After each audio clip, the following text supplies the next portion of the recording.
you. Take your picture.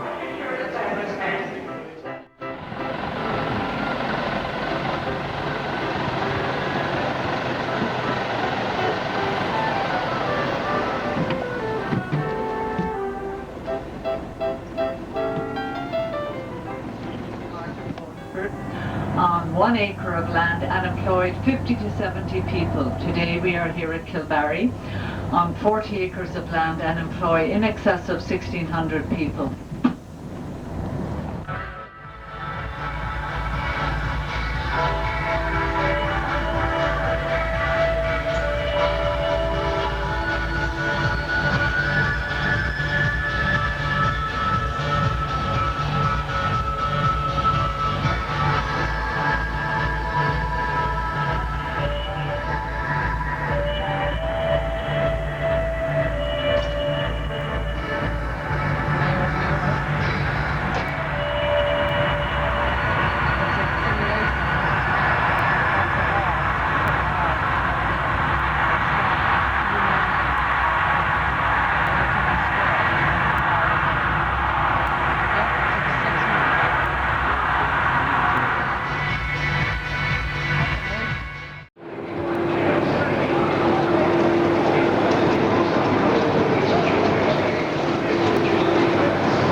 I like your hat.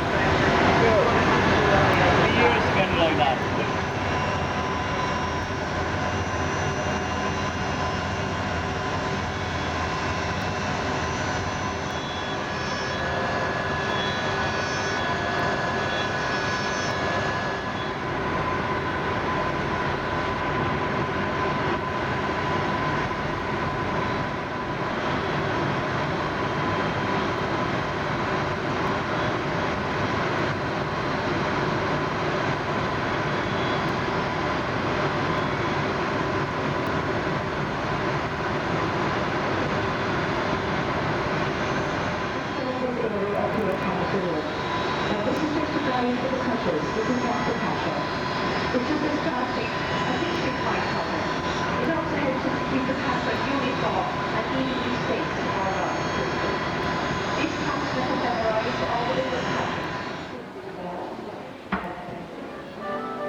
up to the copper wheel, and they would do their art right onto it. Now, how they get these copper wheels, if you see at all the different workbenches in there, they're all different sizes of copper wheels.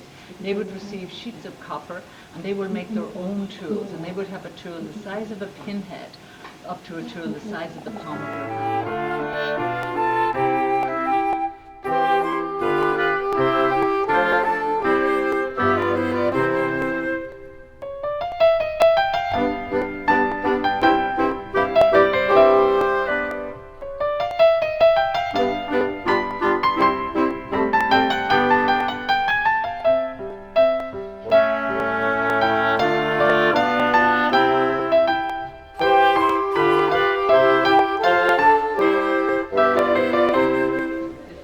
People about the Waterford stamp that's on every single piece of paper since 1955. And what it is, it's just the word Waterford. And if you were to have this chandelier now, it would be on every single piece. And you can see it there, it's just the word Waterford. Yeah. And it's sandblasted on after it's gone through all quality control. That's it, Sean. Enjoy the tour. Yeah, very much. Right, this is the best part. Yeah. Okay, right, this is what I do. I work next door in the engraving department. What we're doing here, we take turns for tourists. It's very perhaps more detail, so just been through the engraving inside. So what I just do is run through another learning job that we do. It's called inspiration blocks. Now they are just wasting lumps of glass like this that the company can't use. Okay? And how these are actually formed is about this time of evening the blower goes home and there's still a certain amount of glass left in the furnace that he hasn't made that into a wine glass or a vase or a bowl, so he hasn't got time. So it's not left in the furnace overnight, it's taken out. When it cools down it forms lumps like this. And then it's broken, crushed and recycled. So what we do is we take these blocks, clean them up and put our own ideas on them. Like this. Oh, that's pretty. Beautiful. Okay, so what it is an elephant jungle scene. An elephant's carved on the back of the block. Beautiful. Right, it looks like he's inside. Now there's a river underneath and there's a monkey in that side. Yeah. Now, to justify the bubbles being there, it has to look like the monkey's blowing bubbles at the elephant. But it will sell. You know, so what they call a bubble is a floor. We call it blower's breath. Because when a blower is blowing glass, he might cough and it causes an air bubble. That's how you get air bubbles in glass. Okay. And for this one here, the blower must have had a bad day. Oh, balloons. Looks like balloons. So you have a guy standing on the box holding on to balloons. It's great. Yeah, I mean, so you've gone from what was this, which is no good, Yeah. to this, which is sellable item. And what happens is the company sell all these pieces, they take them off to the gift shop and they are for sale. Oh. Say with this one here, this is cut up the same way, like the bottom of the ocean, bubbles escaping up, and there will be dolphins swimming around when I have it done. That'd be a nice piece when it's done. Yeah. That's what you can do with bubbles. Now we also create optical illusions, which is a triangle piece of crystal, and the harlequin is carved out. So when you turn around, it looks like it's inside. Wow, that's great. And to get the colour, you use a stained glass paint, paint it on, bake it, and varnish it. Then every piece you do, then you put your name on it at the bottom, and then it's stamped Waterford. That's on every piece. Oh, is that what it is? Yeah, that's what it looks Okay. like. So every piece of crystal should have that stamp on it. Okay? Now we also do bigger jobs, which is portraits. You probably explained about portraits. You're doing someone's face, that's look exactly like the person you do it. And a portrait could take anything up to 60 hours to do. And the thing about portraits you learn is the nearest point to you is the deepest you go. So the nearest point to you will be the lady's nose. That's the deepest part. So through the glass this way you can see a nose standing out. Oh. See? Huh. So it takes a long time to do a portrait.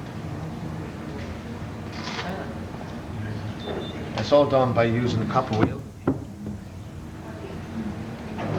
and a carbon and dust. It's a grinding paste.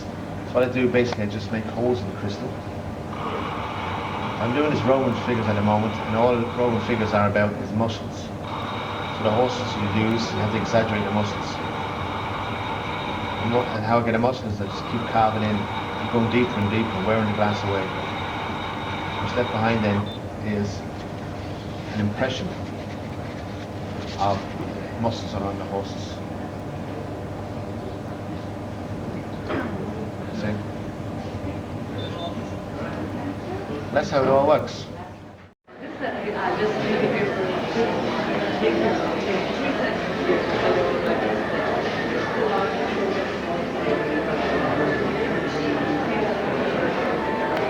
Can we find some ice, Lyman? Why?